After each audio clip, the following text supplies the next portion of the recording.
கொளத்தூர்ல power cut பயங்கரமா கண்டிக்கிறாங்களாம். எப்படி கண்டிக்கிறாங்க பாருங்க. ஏன் சொல்லு, இவங்களே காசை கொடுத்து ஒருத்தரை பவர் கட் பண்ண சொல்லிட்டு இவங்களே ஒரு 20-30 பேரை கூடி போய் காலையில பவர் கட்காக போராடுறாங்களாமா.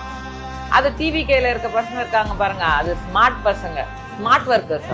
அவங்க உடனே போய் அங்கே நின்று யார் பண்ணா ஏது பண்ணா யார் காசு கொடுத்தா எல்லா விவரத்தையும் எடுத்துட்டாங்க. அசிங்கம் யாருக்கு? யாருக்கு அசிங்கம்? உங்களுக்கு தாங்க அசிங்கம். அதே மாதிரி ஒரு செவிலியர் இறந்து போனதுக்காக யாரு இது அங்க போய் ஒரு 20-30 திமுக காரங்களை உட்கார வச்சு அதாவது டிவிக்கு ஆட்சி ஒழிக, உடனே 10 நாள்ல டிவிக்கு ஆட்சி ஒழிக. ஏன் உங்க ஆட்சி காலத்துல இந்த ஃபுட்பால் பிளே ஆடின ஒரு பொம்பளை பிள்ளையோட காலை எடுத்தீங்களா? அது தெரியாதா? இப்போ ஒரு எஸ்ஐ அவரோட பொண்ணோட காலு மா சுப்பிரமணியம் அவர் ஆட்சியில போச்சு, அவர் ஒரு துரோகின்னு சொல்லி இன்னைக்கு வரைக்கும் நின்று ரோட்ல போராடிட்டு இருக்காரு. அது தெரியாதா உங்களுக்கு? இல்ல